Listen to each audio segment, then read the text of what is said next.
One और पर्यावरण विभाग से क्लियरेंस मिलने में जहां 600 दिन लगते थे, वहां आज 75 दिन से भी कम समय लगता है।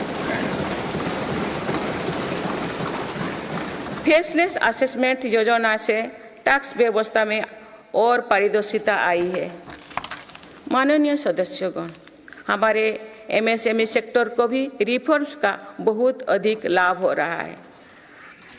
आप अवगत है कि हमारे एमएसएमईज में आज करोड़ों देशवासी काम कर रहे हैं।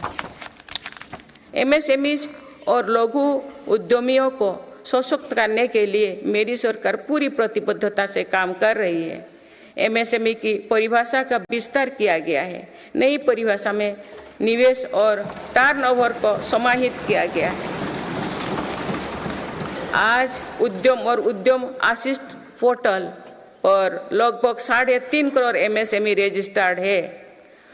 बीते वर्षों में एमएसएमईज के लिए क्रेडिट गारंटी स्कीम के तहत करीब 5 लाख करोड़ की गारंटी स्वीकृति किए गए। ये 2014 से पहले के दशक से 6 गुना अधिक है। माननीय सदस्यगण, मेरी सरकार का एक और बड़ा रिफॉर्म डिजिटल इंडिया का निर्माण है। डिजिटल इंडिया ने भारत में जीवन और बिजनेस दोनों को बहुत आसान बना दिया है। आज पूरी दुनिया मानती है कि ये भारत की बहुत बड़ी उपलब्धि है। विकसित देशों में भी भारत ऐसा डिजिटल सिस्टम नहीं है। गांव में भी सामान्य खरीद बिक्री डिजिटल तरीके से होगी, ये कुछ लोगों की कल्पना से भी परे था। आज दुनिया के कुल रियल टाइम डिजिटल लेन देन का 46% भारत में होता है।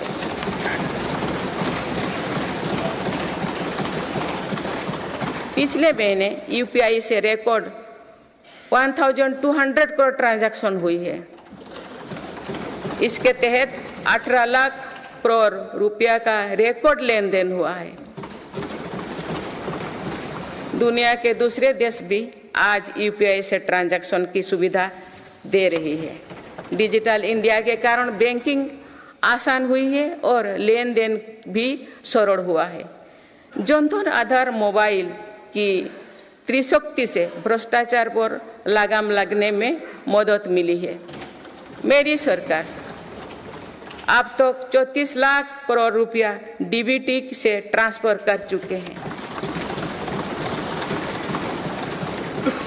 जनधन आधार मोबाइल के कारण करीब 10 करोड़ फर्जी लाभार्थी सिस्टम से बाहर किए गए हैं। इससे 3.25 लाख करोड़ रुपया गलत हाथों में जाने से बचे हैं।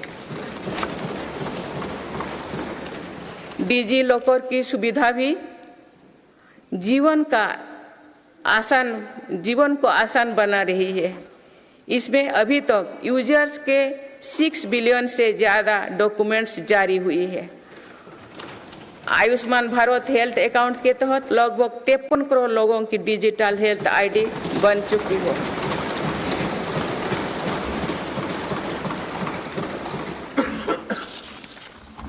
माननीय सदस्यगण, डिजिटल के साथ साथ फिजिकल इंफ्रास्ट्रक्चर पर भी रिकॉर्ड निवेश हुई है। आज भारत में ऐसा इंफ्रास्ट्रक्चर बन रहा है जिसका सपना हर भारतीय देखता था। पिछले 10 वर्षों के दौरान गांवों में 4.25 लाख किलोमीटर नई सड़कें बने हुए हैं।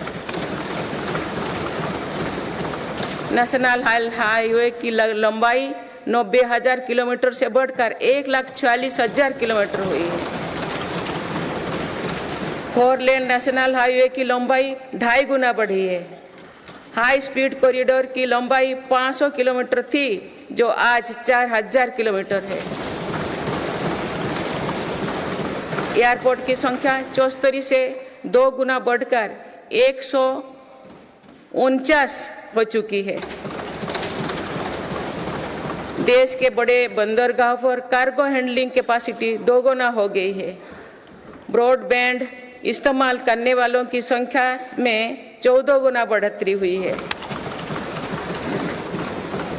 देश को लगभग 2 लाख गांव पंचायत को ऑप्टिकल फाइबर से जोड़ा जा चुका है।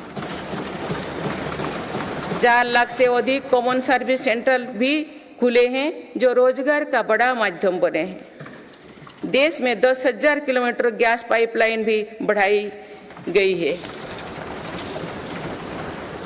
One nation one power grid से बिजली की व्यवस्था में सुधार हुआ है। One nation one gas grid से गैस आधारित अर्थव्यवस्था को बल मिल रहा है। सिर्फ 5 शहरों तक सीमित मेट्रो की सुविधा आज 20 शहरों में है। 25,000 किलोमीटर से ज्यादा रेलवे ट्रैक बिछाई गई। ये कोई विकसित देश के कुल रेलवे ट्रैक की लंबाई से भी ज्यादा है। भारत रेलवे के 100% इलेक्ट्रिफिकेशन के बहुत निकट है। इस दौरान भारत में पहली बार सेमी हाई स्पीड ट्रेन शुरू हुई है। आज 39 से ज्यादा रोड्स पर वंदे भारत ट्रेन चल रही है। अमृत भारत स्टेशन योजना के तहत 1,300 से ज्यादा रेलवे स्टेशनों का कायाकल्प हो रहा है। माननीय सदस्यगण, मेरी सरकार मानती है कि विकसित भारत की भव्य इमारत 4 मजबूत स्तंभों पर खड़ी होगी। ये स्तंभ है युवा शक्ति, नारी शक्ति, किसान और गरीब।